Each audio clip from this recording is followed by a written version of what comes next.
Good afternoon. Welcome to today's agriculture discussion session. And today we have an exciting topic and a new speaker. I'm very glad to welcome our today's speaker, and he's the director of Rice Straw Innovation Limited. He's speaking from United Kingdom now. He resides near London. And we have been good friends back maybe 5 or 6 years back in Philippines. He still works in Philippines and I'm in Nepal now. So it is my pleasure to invite my friend and the director of Straw Innovation Limited, Craig Jamieson. He is already in the spotlight. And today's topic is quite exciting, not just because it is related to straw or burning of straw.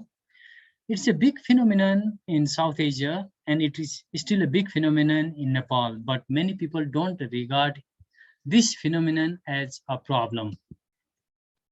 So today's speaker will highlight some of the things that make us realize that this is a problem.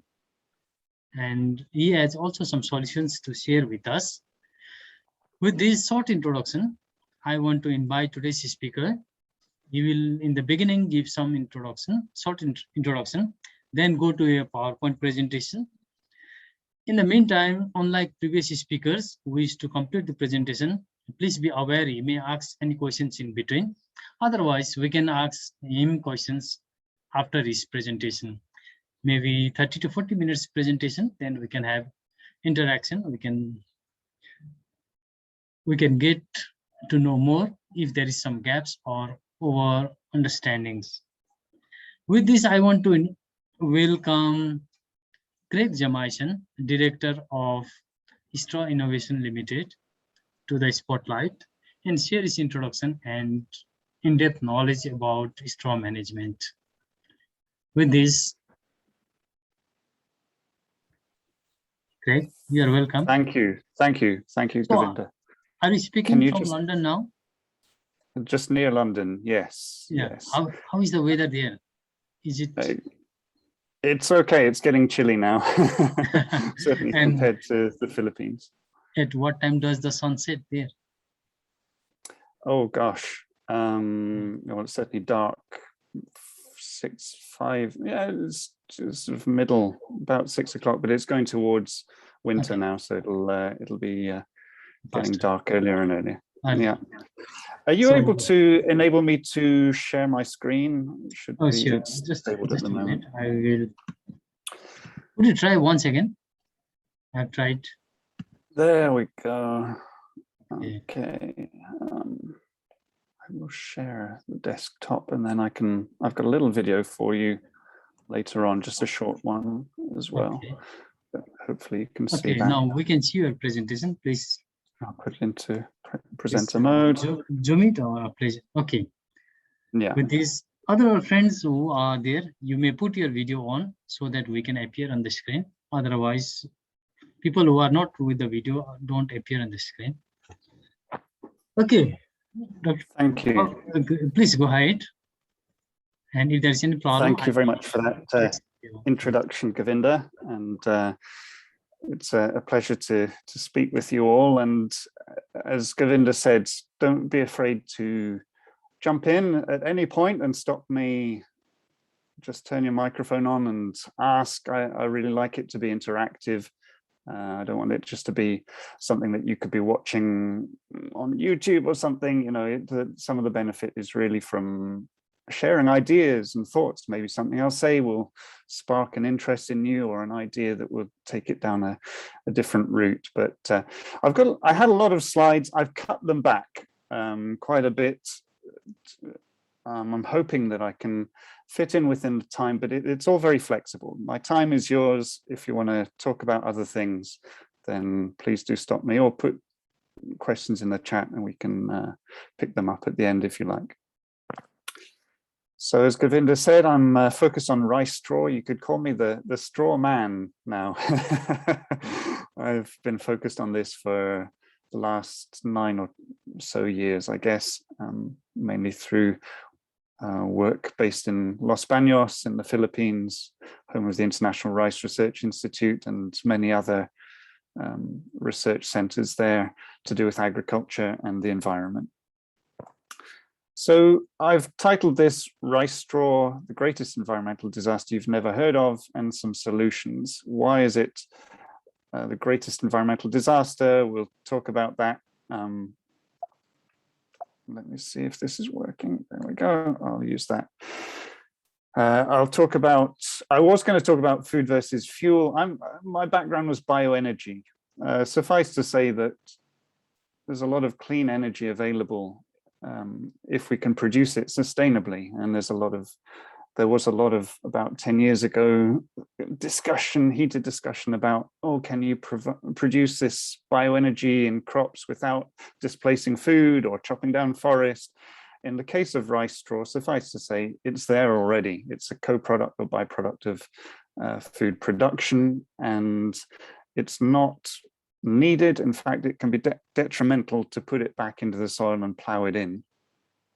And I'll talk about that and focused on why rice straw is such a big resource that's available, and then the research that I've done leading towards commercialization now, and a conclusion at the end. So thank you for giving up a bit of your, if it's a festival today, I hope that this will be worth it, and that we'll have some useful discussions as well. So why rice straw? The problem with rice straw is that it has an enormous greenhouse gas emission. Rice generally is responsible for about 48% of all crop greenhouse gas emissions globally, far more than the dreaded oil palm, terrible though that is on biodiversity. In terms of greenhouse gas globally, it's hardly registers compared with rice, even wheat and maize and other major crops. And rice actually has more greenhouse gas emissions than the entire aviation industry combined. We're talking about around a gigaton per year. So why is it so bad? Well, the way we manage the rice straw, the stems and leaves that are left over at the end of the cropping cycle, has a lot to do with it. Currently, the main options has been to burn it, and there's about 300 million tons of it just burnt. It's convenient for the farmer just to put a match to it and get rid of it because they want to clear the field ready for the next crop. And it has the unfortunate side effect of having black carbon emissions, which are very rapid climate forces and also terrible for health. In fact, a recent study showed that in North India alone, it's costing the economy about $30 billion every year from smoke from burning crop stubble, mainly rice straw. $30 billion a year. That's people falling sick, having to go to hospital, missing work. That's just the health impacts, not including the environmental impacts. And it's going on in Tibet as well. And these are photos that Govinda provided for me of straw stubble burning. And yes, even the bees were so disturbed by the smoke that they hid in his house. It's not a trivial issue, actually. And in North India, these are the satellite images from a while back, but it's still going on. Every year it's the same. It's like Groundhog Day around November, all the terrible stubble burning. And each of those red dots in the top left are fields that are burnt, and the smoke you can see is going down bottom right into Delhi, which is, even without that, one of the most polluted capital cities in the world, and could do without those additional problems that are the smoke is so thick, cars are crashing because they can't see where they're going. And yeah, it's, as I say, every well-known phenomena there, but it's going on right across South and Southeast Asia as the rice straw is a problem. the alternative is to incorporate it, the main alternative, because it's not a great animal feed, not much nutrient in it, and a lot of ash, about 20% ash, so it's not very nutritious. The other main option is to incorporate or plow it into the soil. And that, when you flood the soil again, all that organic matter decomposes anaerobically and releases methane, which is, again, why the methane emissions from rice are so high, being a flooded crop.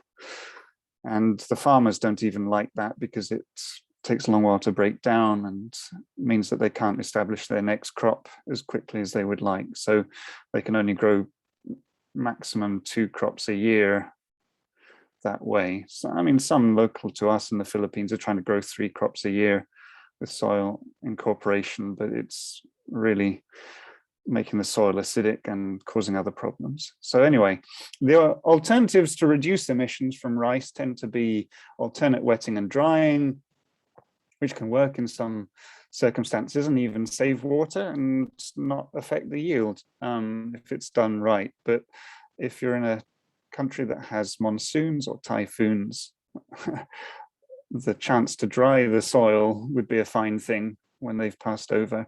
And if you get it wrong, it can actually increase nitrous oxide emissions that can counterbalance to some degree the savings of methane. But the idea being you're not continually flooding it and having it anaerobic. The other solution is to have upland rice that you're not flooding at all, but then you get weeds coming in and the yields tend to be lower.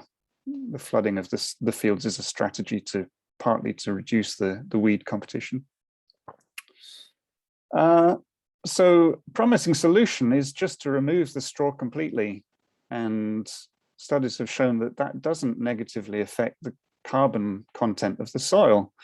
In fact, studies over decades at the International Rice Research Institute showed that even with removing all the above ground straw and biomass completely, with 3 croppings a year, the soil carbon in fact increased slightly because the roots are still there and adding carbon. So anyway, that's an unusual thing of rice, that because of the anaerobic conditions, the organic matter isn't breaking down as quickly, and that means that you can remove the straw sustainably, and it's potentially a vast resource for the bioeconomy.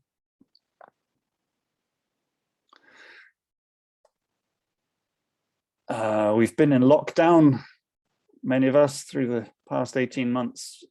This is just using that same phrase, this is a way of locking down methane emissions, removing the straw. Just by removing it, you can dramatically reduce the greenhouse gas emissions and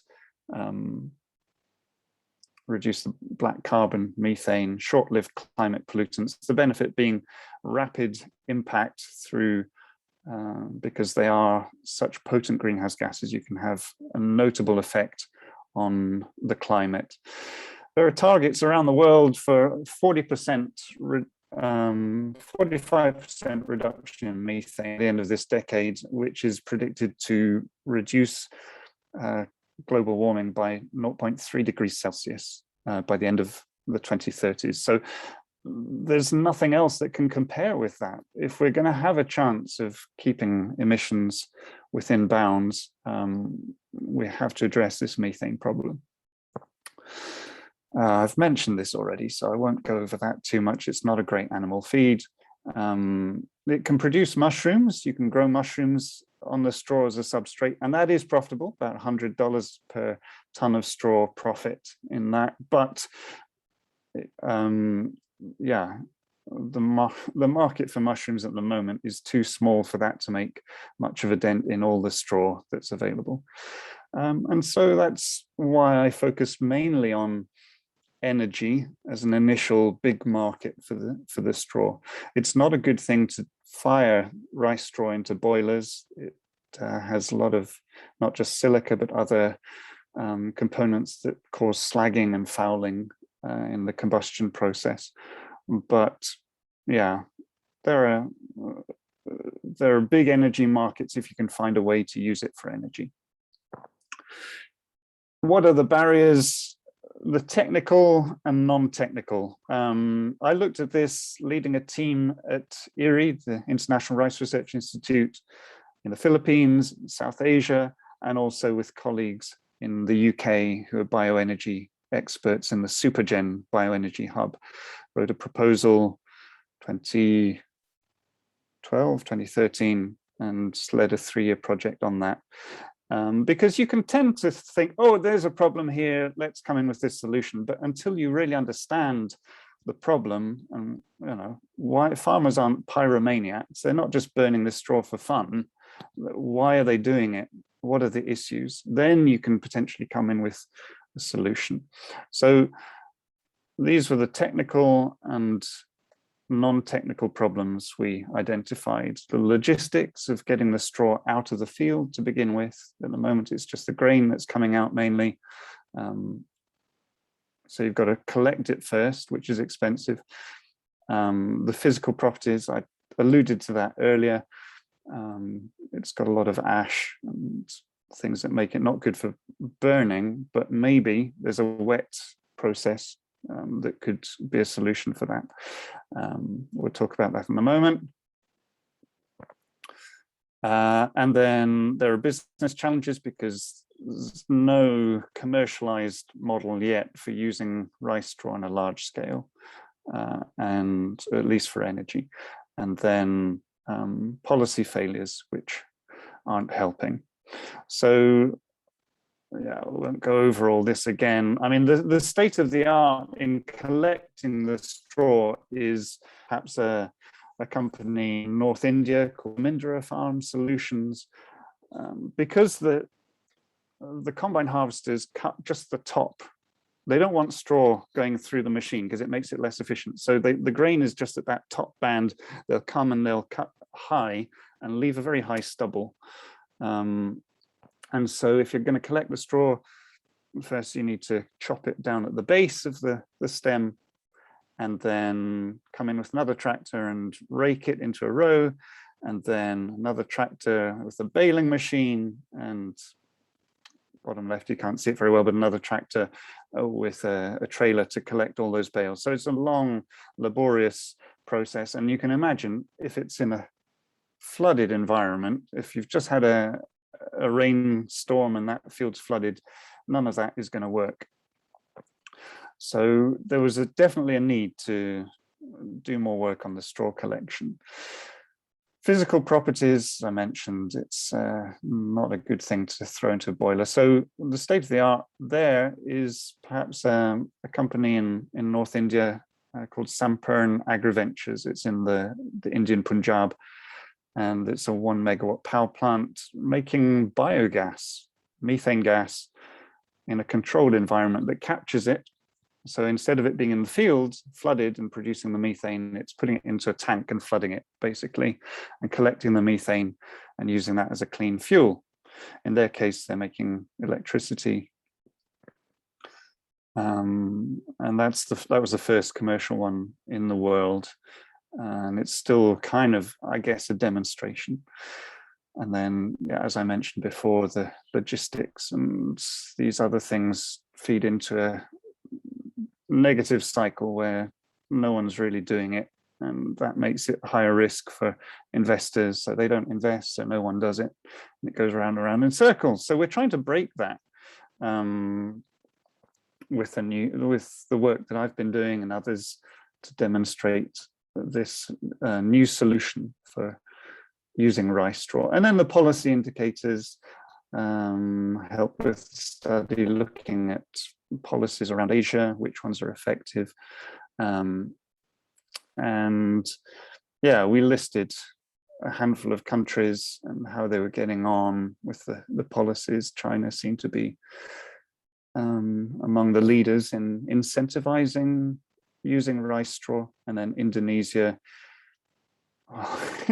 The smoke from this is small compared to the other sources of smoke, tragically, in Indonesia.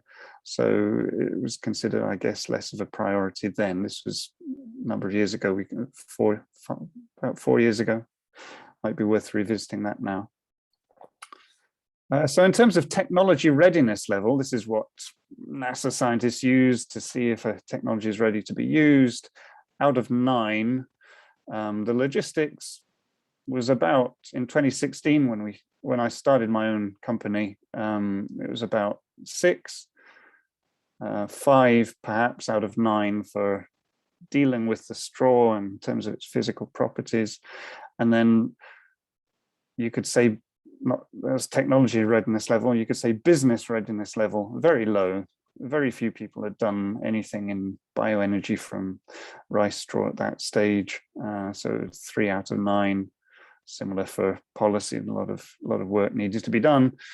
With that project that I led at IRI, we wrote a report which is available online on the IRI website, and we published as well a number of papers looking at the social and environmental aspects of that. And so, yeah, we came to the end of that. 2017, I got some more funding. This was all from the UK government, actually, but I got some co-funding this time and started my own company and put my life savings into that company to demonstrate a practical solution. So they need you to see you've got skin in the game. And so I threw everything at this to get something started, to show a system working where we gather the straw, we process it for fuel, and we use that fuel for something, clean energy. And got a good team around me, and set up a demonstration plant in the Philippines, just south of Manila, near Los Baños, in a rice farming community. And this is where the theory turns into practice, and you realize, it's not straightforward setting a company up and doing these things. And I'm going to share with you honestly and candidly the things that we came across. Firstly, just setting up the company was one of the hardest things. I'm foreign in the Philippines. They don't like foreigners setting up businesses in certain areas. They call it the foreign investment negative list. And it's a long list of things, including rice, where they don't like foreigners to majority own companies. So we had to do a dance around all of that and find what we were allowed to do within the restrictions. It's one of the most restrictive countries in the world for foreign investment as well. And even if you're Filipino, just starting a business, I'm not trying to slag off the Philippines, but it's, out of 191 countries, it's 173 in the world for ease of starting a company. So there were 5 government agencies we had to register with. It was very, very difficult and time consuming. And it made me realize, that's a barrier to economic progress. I think they're trying to address that now, to be fair, in the Philippines, but that was certainly something that we struggled with. We did get some support from the local government and managed to they helped us to find some land. We signed a contract and got half a hectare just to set up a plant, and got that prepared and started to, bottom right there, started to speak to the local farmers, which the local government helped us to get in touch with as well. And then we were off. We just had a very simple 2-wheel tractor and a trailer that we got fabricated in fact, a couple of trailers to collect the straw from the fields, and bundled it up into nets behind our 4x4 that we'd got, and a trailer. And we took it back to our new base and stored it in what they call mandalas in the Philippines, just piles around a bamboo pole. Do you have that in South Asia, Nepal? Yeah, we have that. That is popular over here also. I think I said Tibet in the previous slide. It's Nepal. Sorry. It's okay. Sorry. So you have that system as well. The small scale trials on making biogas from it as well, that just tried to, on a small scale, see how you could make biogas by mixing the straw with manure. And we got into another mishap, which was a commercial partner in the UK who was supplying us with the biogas equipment. They had to fabricate it from scratch because it had never been done before. It's a dry anaerobic digestion system, and it was different to their normal. And yeah, that cost us about 6 months as well. And then another mishap was the shipping, getting it into the port and through the port in Manila. And there were all sorts of bureaucratic hurdles there, which were problematic. It was just paperwork. I hate paperwork. So yeah, that was a problem for us, very stressful. But eventually we got the equipment because it was made in the UK. We got it shipped en masse to the Philippines and set up at our new site. And there we go. There are with it. It's just basically 2 fabric sheets, one below and one above, and a sprinkling system. And that was it when it had got set up from the air. We had gas processing. So the idea of this is that you're not burning the straw. You're fermenting it to make a gas, and then you burn that methane gas instead of burning the straw, and then you're left with a sort of a compost at the end. So we have some gas processing equipment, a combined heat and power unit, bottom left, compressors that you could put it into tanks, and then yeah, that could be the idea was to make that into a clean cooking fuel, because farmers across the Philippines are mostly cooking on solid fuels, and the smoke they're breathing in there is causing a health crisis as well. We got some biogas backpacks, you can see bottom right there, which are like giant pillows that hold the gas, and you could take that to your home. They were designed for Africa, but yeah, in the responses from the farmers, they didn't so much like these sort of things because we're near Manila, so they could get LPG cheaply. But we demonstrated that that's a possible route. Another mishap, we had the biogas upgrading system was kind of clunky and expensive and kept getting full of water because the moisture content in the air is very high in the Philippines, as Govinda and Jewel can testify. It's very, very muggy. Yeah. And all this water was going through the system. In spite of having additional equipment to cope for it, it was struggling. We developed a system for improved straw collection, a first go at it, and baled straw, and put that ready baled into the digesters and made biogas from them. And then we recycle the nutrients at the end. So that's the whole system. And we had a nice open day 2 years ago and invited a local community. And the lady in the center there is from the British Embassy. These were people from government agencies, regional directors, and there's a big sort of celebration and communication event. And there we go. There we had the whole system set up. So this was 2 years ago. That sort of 3-year project was coming towards an end, and that was our launch. And you'll see from this video, it was covered on national TV in the Philippines. And the farmers were so excited. They said, "Hey, that's our straw. It's on the telly." And they, some of them, this was interesting actually, some of them had just 1 or 2. Most had been really on board, but some of them had kind of said, "Oh, no, what are you going to do with the straw? No, we don't want you to have it. You have to pay us." And we said, "Look, you've almost got the matches in your hand. You're just about to burn it. We're trying to take your waste from you so you don't get fined, and so the environment's better and you're able to just get on with your farming." But they said no.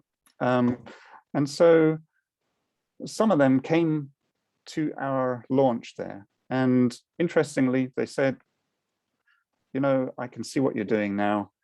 We think it's good. It's going to benefit everyone. Please, can you come and harvest our field and take our straw next season?" So it's been a journey where we're taking the farmers with us. They're really at the center of the research. What are their needs and how can we support them? And then at the end, so by the end of that project, early 2020, we had advanced the technology readiness level to 7 out of 9, roughly. And physical properties, we're still working on that, but around about 6 out of 9. So that had come on from where it was before. And then the business challenges, we'd been among the pioneers to set up a whole system and moved it up from 3 to 4. And the policy failures still work to be done, we can't claim credit for that, but it had improved a bit just because governments are becoming more aware of this straw problem and trying to support ways to address it.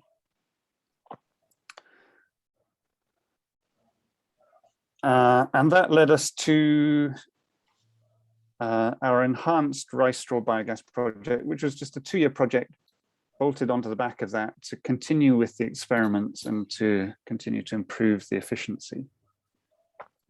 We're getting towards the end. Are there any comments or questions? Please do feel free to butt in if anything isn't clear, at least for clarification. We'll discuss it last time. Okay, we can discuss it at the end. This is our enhanced rice straw biogas project, which is still ongoing now. And this was long, long ago in a galaxy far away before COVID.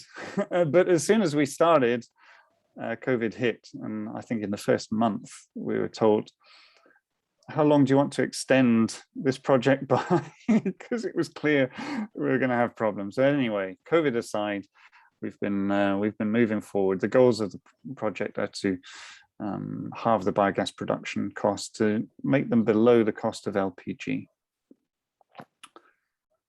and to try to minimize any fugitive emissions as well. That's important environmentally, and get feedback from the farmers on the business models. So the straw collection system, we've been putting some more work into that. And we're really proud of that now.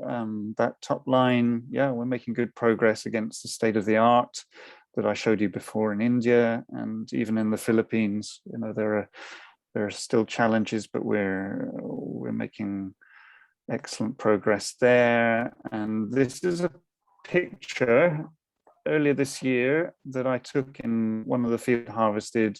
Well, the next door field is that one bottom left. And you can see the mess that the harvesters leave. They're just taking the grains, and you've got all these high stubble, about a foot or more, 18-inch stubble. What would that be? 50 centimeters of stubble, roughly. And yeah, we come in with a different kind of combine harvester and straw collection equipment that just leaves it a much cleaner field, that on the right-hand side. I said farmer incomes can increase by 30%. That's because they can get started straight away on the next crop. They can just work that field and potentially get 3 crops a year instead of 2. And we calculate that increases their income by 30%.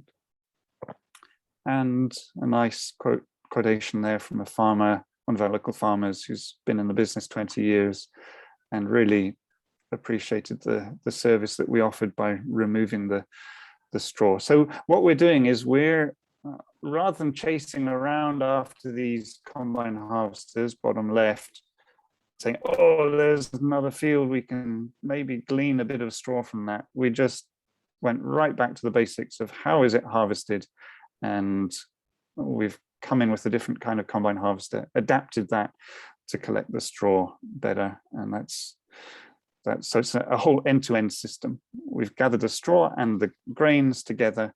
I'm going to just show you a video of that in action here. Can I maximize that, hopefully?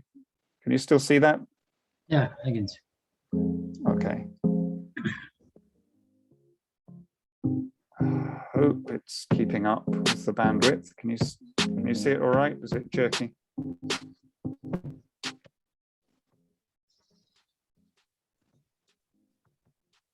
That's our combines working away. And our field test this year.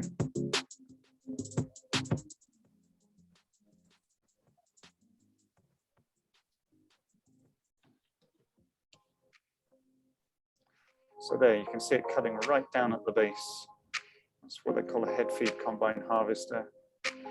And we've imported them especially from Japan because of the straw handling capability. And then we're adapting at the back to remove that straw in one operation.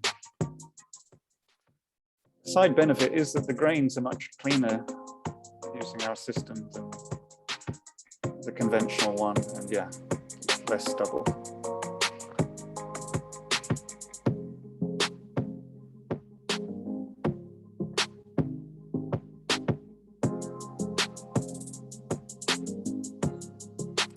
That was our first version of the straw collector.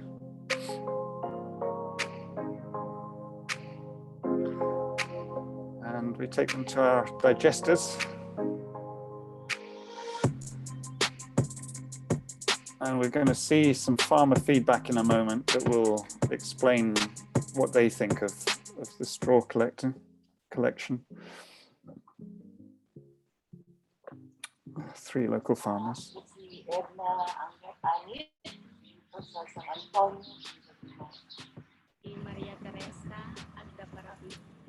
Ako nga pala si Pio Navarre na taga Los Baños na may sinasaka dito sa Victoria, Laguna.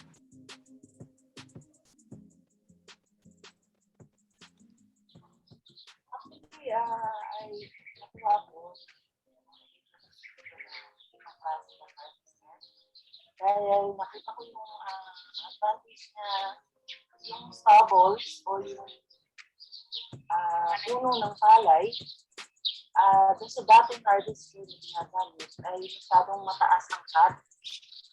So masyadong malaki ang pagkira sa health. And then mababa lang ang cut nito dun sa straw. So, and then nag-stop pa nila yung ibang straw and naikakalat sa atin. Ayos naman yung yung pag-harvest, talagang sigurado na walang tapon-tapon ang pag-harvest nila. Maganda nga walang matapon na palay, kaya maaari pang maulit pa ulit.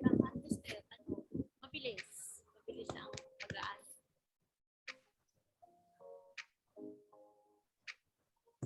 Kasi yung ibang mataas ang pagkaka-harvest at saka pag minsan may tapon. Hindi natatapon talaga na palay. Hindi katulad dito. Talagang kahit matingnan mo yung mismo pinag-harvestan, wala kang makikita. Gugas talaga lang. At saka malinis. Nakita ko na parang may sistema on the way na iniikot yung field na parang naiibos o sakit yung ating palay na kailangan ma-harvest. Ganda para sa ating mga magsasaka. Walang natitira sa ating rice field. Yung ibang harvester, halos mataas yung pagkakaputol ng palay. Ito namang harvester mo, maikli-maikli ang natitirang buhay ng palay. Pagka yung minutor na uli, hindi siya masyadong sagabal din sa mga. She's talking about when they come in with the rotavator to plow the field. It's much easier for them without the stubble.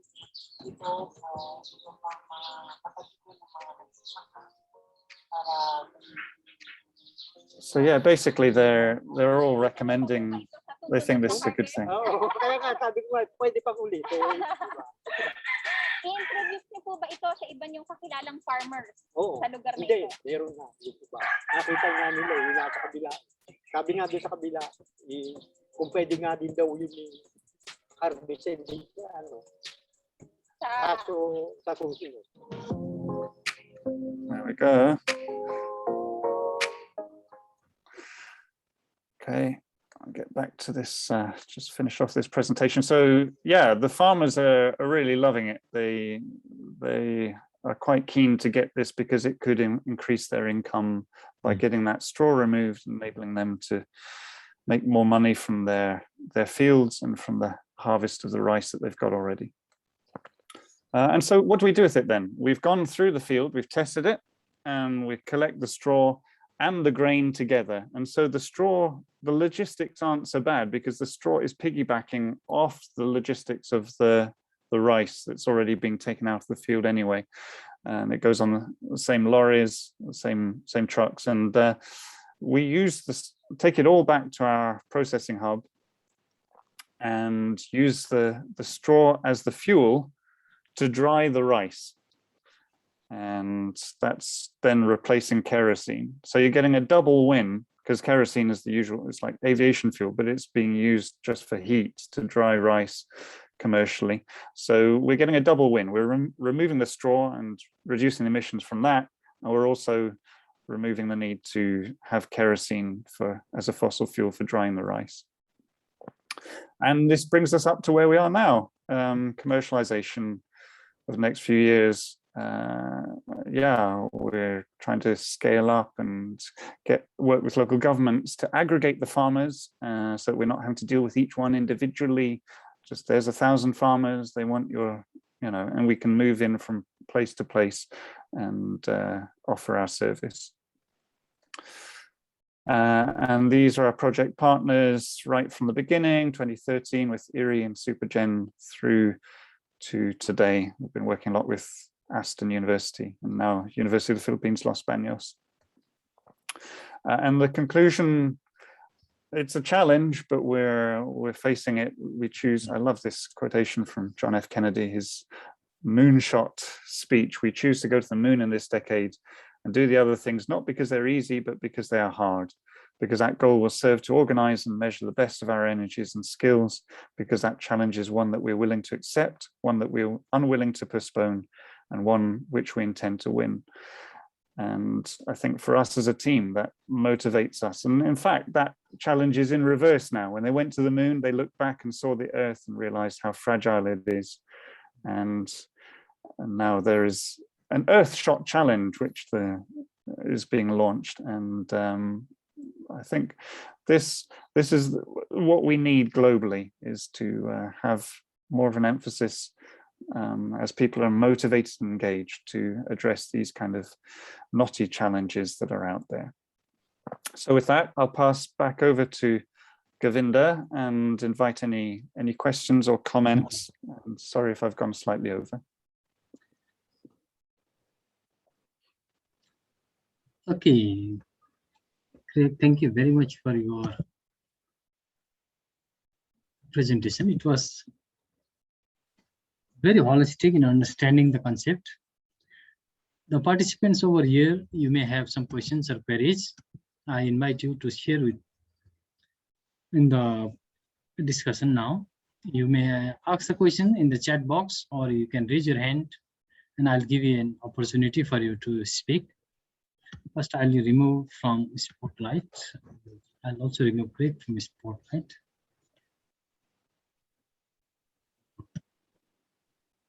And I'll put everyone over here. I see Shanta has raised her hand. Shanta.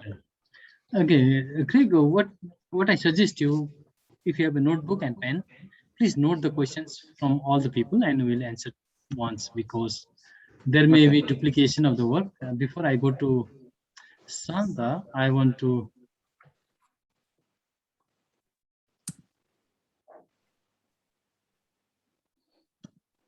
okay, I have a couple of questions. Craig, could you remove this shared screen? Yes, I'll take that off. If you remove that, then maybe more people will fit in this project. There we go. Okay, a couple of questions from me. One, we have been in this part of the world, we were taught that from rice or paddy, we get hay instead of straw. That was what we are taught. We get straw from maize or corn and hay from rice. Why do you put rice straw? That is my preliminary question. Next one, you talked about the lockdown effect on seafood emission. I also feel there is some change, but is that our hypothetical understanding, or is there organized measurement to correlate the lockdown and CH4 methane emission? Next one, in Nepal, we burn the straw from rice as well as from wheat, so that we have immediately succeeding crop to take over the field. But it has other advantages, like we are not much concerned about environment, or people are concerned, but not in general concept. But we are happy that it repels some of the weeds and insects. So that is our advantage of burning the straw on the field. And I also like to hear from you the cost of LPG and the cost of straw-derived methane. Is there a competitive advantage in terms of cost, or we have to produce certain amount, a threshold amount to go to that level? So with this, these are some of my immediate queries. I'll add some more later. Okay, Dr. Santa, if you have some questions, could you unmute yourself and ask some questions? And other people, if you have something, please appear on video or raise your hand. I'll give you opportunity to speak. Hi, Craig. Hi, Shanta. Great to see Hello, you. nice to see you. Actually, I had similar queries like Govinda, and I was thinking if you have also tried in wheat, because when I was in southern Nepal, I saw a lot of burning of the wheat straw as well. So if we can use this harvester, and also if any studies have been done about this fuel production from wheat straw also. And I'm sure it's quite expensive, but I want to know how much does it cost for your whole system? Okay. Okay, only these two. Yes. Okay, thank you, Shanta. Okay, Dr. Jilas, do you have questions, or any other people? Later on, first, Craig will answer all of your questions, then later on. Okay, I understand. Any other people who have a query or a question? We'll take one or two before we go to the speaker. There are many names I can see here. Tika Abiral, Suchit Shrestha, Himal Busal, Ram Kumar Shrestha, Sudeep, Pratibha Karki, Neeraj Prakash Joshi, Uddhav Adhikari, and Smita Paul. Okay, if there are no questions or hand raisings, we'll go back to Craig and hear from you. Okay, Suchit, just a minute. Suchit is there. Suchit, sir. Hi, Craig. Suchit. Hey, how nice are you? To see you. Yeah. Didn't know you were here as well. My question is, do you recommend same system for in all the environments, all the conditions, or you have specific things? Like in some cases, people might want to incorporate rice straw in the soil. And then some people might want to burn it. Some people might want to follow your system.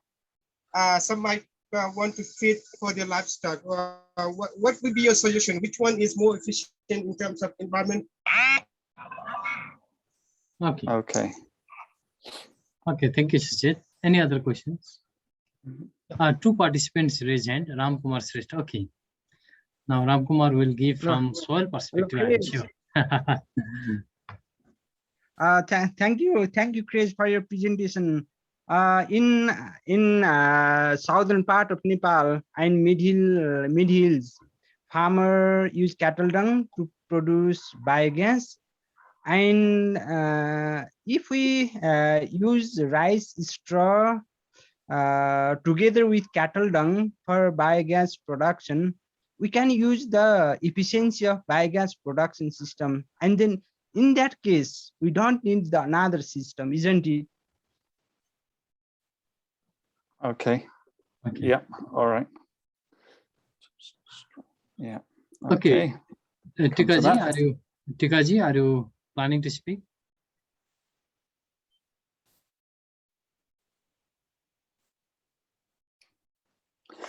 Okay, back to Craig. Well, Yeah, I think there's many a lot of Yeah. meaty questions there. How long have we got, Govinda?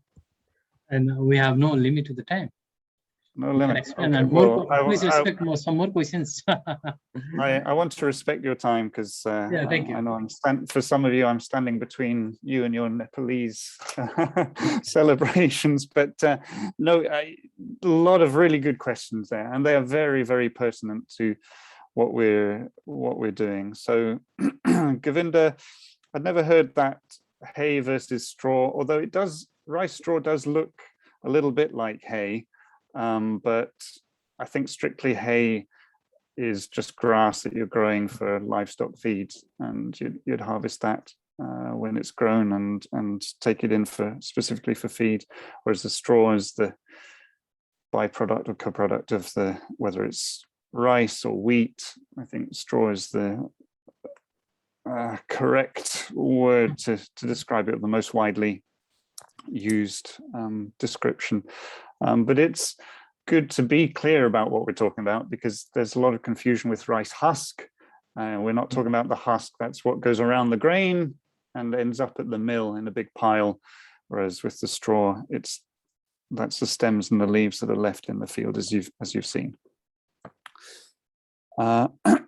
Measuring methane emissions, there's been work done at IRRI, the International Rice Research Institute, and the figures that I showed there for rice generally were from Nature, published in Nature by some leading academics from various universities in the US and across the world. The amount that you reduce methane emissions from removing the straw specifically is not an exact science. Figures vary. I've seen some just say, some figures from IRRI said about 30% reduction. But it depends on the site and the soil and how much you remove and what, yeah. It can be quite site specific. In Nepal, you're burning it, and some people consider that to be beneficial for weeds and insects. I don't know if you knew Buyung Hadi, who was at IRRI before, entomologist. He would say that rice fields are actually quite a stable ecosystem. You're not trying to make them sterile. There's a lot of beneficial microorganisms and bugs and so on, and you want to try to keep that ideally in balance as an ecosystem rather than just putting a match to it and killing everything off. And even if one of them dies or isn't available, others are ready to fill that niche and to attack the pests and the things that you don't want. The weeds are more dealt with through flooding. I think that's the key strategy with the flooding, is to provide the water for the crop and reduce weed competition rather than through burning. The LPG cost versus methane in the Philippines, it would depend on where you are, and the metrics probably wouldn't be much help to give you because one is a liquid and another is a gas. But in terms of the energy content, the LPG would be about 30% higher in cost in some parts of the Philippines in rural areas compared to around Manila, and it's quite cheap around Manila, so difficult to compete. But we're aiming through this project to halve the cost, as I mentioned, of the methane production from the biogas through greater efficiency in the whole system to get it to that point where it is at least cost competitive with LPG. And kerosene is the same. I mean, aviation fuel is very difficult to replace in an aeroplane with renewable fuel, but if you're just wanting to raise heat, it's a lot easier. And so that's an attainable target that I can't give you a weekly update on that right now, but at the end of this project, we will reevaluate and see if we've hit our target of making it cheaper than the LPG.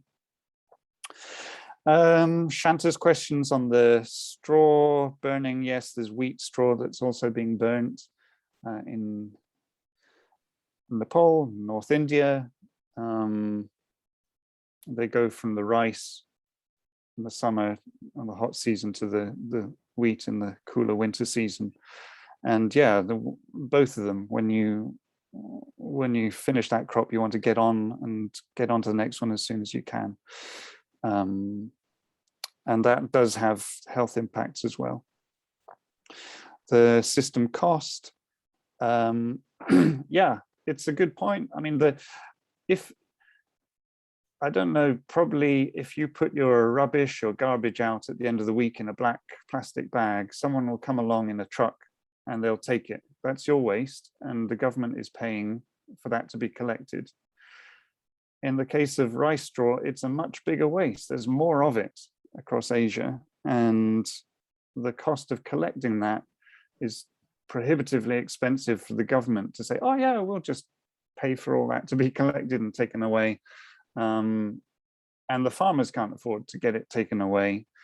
And so it is an economic problem. It's a market failure fundamentally. And that's where we have to try to find a way of recycling the straw to sufficiently cover the costs of all that collection. And particularly when it's lots of small scale farmers, you know, and patchwork of fields like Govinda has behind him there in the picture, it's you can imagine that the logistics are going to be tremendously challenging. And so there is a sense of the government, or governments around Asia have basically washed their hands of it and just said, we're banning this, farmers stop doing it. Well, without an alternative, what do you expect? Other countries, in Egypt, for example, they made a policy where farmers off their own back and their own costs had to take the straw out of the field to a depot, which could be some way away where the government would process it. That's a bit hard on the farmers, who are generally the poorest of the poor in the first place. It's a little bit harsh. So we're trying to come up with a solution that is somewhere in between there, that is just more efficient, and we're focusing on the efficiency to make the costs work out. We also looked at taking some of the straw and growing mushrooms on it, and that can be a pre-treatment to accelerate the biogas production. But it's a pre-treatment that doesn't cost us anything. In fact, it generates money. So it's a high revenue earner that could help to offset the costs. But if all we do is grow mushrooms, then we become a mushroom business and not a straw removal business. So we're trying to get that business model right, ready for scaling up. Suchit's question about soil incorporation versus burning and livestock feed. IRRI has, since we finished this project, IRRI has gone on to do more wider ranging analysis of, okay, we've done energy, what about using it for materials, for food, feed for livestock, for mushrooms? And that was not just in the Philippines, but looking at Cambodia and Vietnam.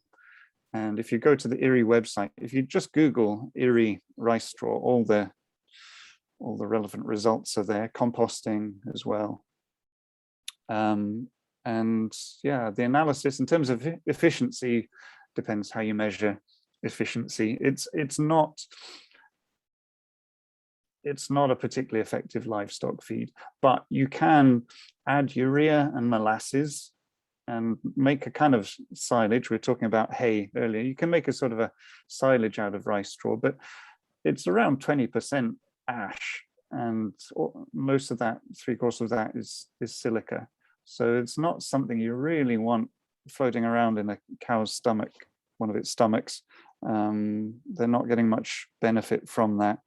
But some people are looking at that. The greenhouse gas emissions are high, you know, if you're feeding it to cattle, because you need, the productivity is low, therefore you need more cattle to produce the same amount of milk, whatever, and therefore it could be making a bad problem worse. But there are varieties of rice, the basmati rice that is harvested when it's green and tends to have a little bit more nutrient. And with the right pre-treatment and supplementation with other feeds, you can get away with it. But yeah, as I say, it's not an easy thing for feed. Burning is the cheapest way to get rid of it. So if you're looking at just costs for the farmer, then that would be the cheapest. But the cost to society, as I said, it's $30 billion just in North India every year from health impacts.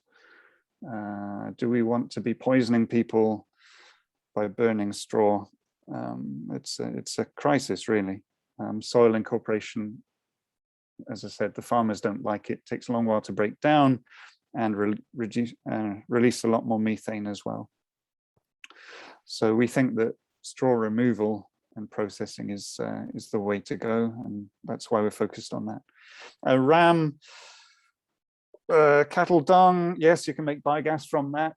Funnily enough, in the Philippines, there's a little bit of stigma socially about using cattle dung or any sort of manure in the food chain, even if it's for gas that is boiling a pot for cooking. If you tell people that, even if it's technically and economically fine, there's some stigma around that. If you say it's biogas from rice straw, and yes, you've added manure, but I'm hoping that would make it more acceptable. One of the benefits of adding the rice straw is getting the right carbon to nitrogen ratio. It's getting a bit technical in the biogas side, but if you have too much nitrogen, it poisons the bugs that make the methanogens that make the gas. If you have too little, then it's also hindering it. It tends to become a bit acidic. So the rice straw can balance out the manure that tends to be high in nitrogen. You mix it with the straw, it gets into that sweet spot where they're both combined producing more gas than they would individually. So there's a synergy there. And it also tremendously helps the greenhouse gas balance, because you're taking two products that would otherwise be releasing methane into the atmosphere, and you're stopping that, and you're capturing it and using it for fuel instead of fossil fuels. So there's a lot of environmental benefits. So I think we've got through those questions. Hopefully that's cleared some things up. Thank you for the clarification. I think I'm audible. I have two questions. Like one, do you have any plan of extending your project to Nepal or Bangladesh? One, or if we want to replicate your project, what we should do? And second one is independent one. We have problem of white snow these years, and these couple of years we have been experiencing white snow. Means snow, there are black specks. So we have black snow for a couple of years. White snow with black specks on that, and those are without coming from this burning of forest fires or even the crop destruction, burning of crops, residues.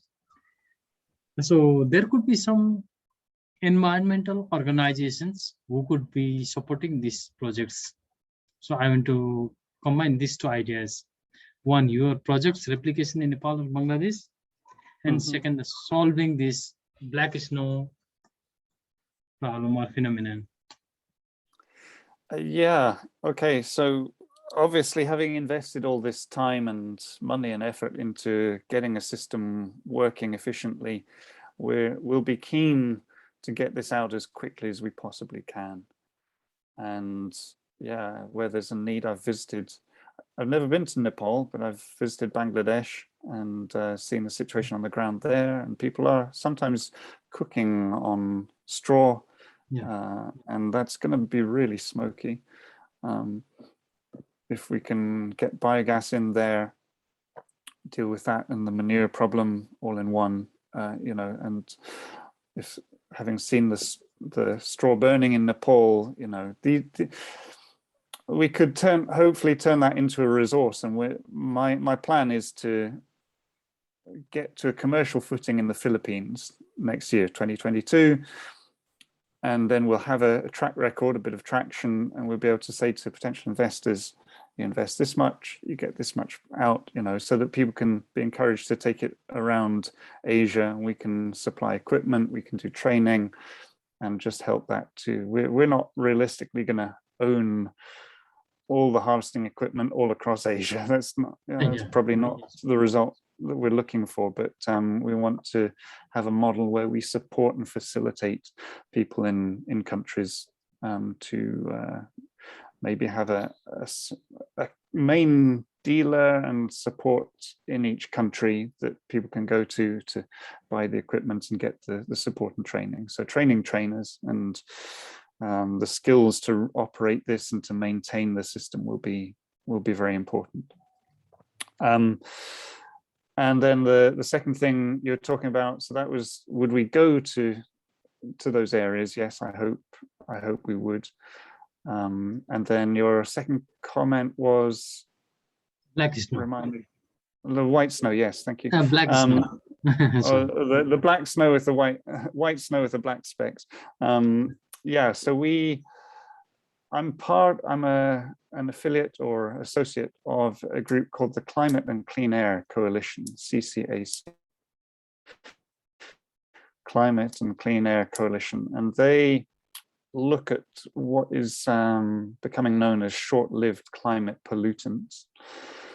So methane, the gases that go into refrigeration units and air conditioners, black carbon is one of them, methane, nitrous oxide, but black carbon is one of them. And they have even specialists in science to do with the poles and the polar regions and the ice caps of mountains, and they are really quite concerned about incomplete combustion of biomass through just piling it up and rice straw burning and that sort of thing. Also diesel fumes to a degree, but they're seeing that this smoke, it's in the atmosphere for about a week or two. It's landing around the world, sometimes in the poles, and where that's covering snow, then obviously it's reducing the albedo effect, and it's warming, and it can be greatly accelerating warming, and it's warming while it's in the atmosphere as well because it's absorbing heat because of its dark color. So the science isn't complete there. There's still more understanding that needs to come along through further research, but that could be equally as bad as the methane, or maybe even worse, who knows, if in terms of the system greenhouse gas emissions. So yeah, that Climate and Clean Air Coalition are working towards COP26 in Glasgow to make presentations and try to inform governments on their nationally agreed contributions to reduce greenhouse gas emissions. That these sort of things should all be included. The big focus with climate change has been CO2. The last IPCC report really has highlighted methane, very much needed if we're to stand a chance of keeping it even below 2 degrees. And yeah, hopefully all these contributions can help towards informing policies on that. Okay, thank you very much for your information. And there is one message from Santa. Thank you, Craig, for very nice presentation. Okay, is there anyone who want to have a last bit of suggestion or question? If not, we will close it formally. Okay, Craig, thank you very much for your time. Today is your Saturday midday over there. And thank you all for having me and for giving up your Saturday evening. And for those in Nepal, I hope you enjoy the rest of your celebrations and your festival. And for my friends in Bangladesh as well. I hope we'll all get to meet up again one day, but please do stay in touch and contact me, Craig at Straw Innovations, if you want to send an email. I'm on Facebook and Craig Jamieson and on LinkedIn as well. So yeah, if you've got an interest in this area, please let's work together. Hopefully I'll be out there one day in Nepal and Bangladesh, and we'll get this out there to benefit you and the farmers as well. Okay, thank you very much. And namaste. Thank you. We can gradually sign out or leave. Okay. Happy weekend. Sure, everyone. Happy weekend, same to you.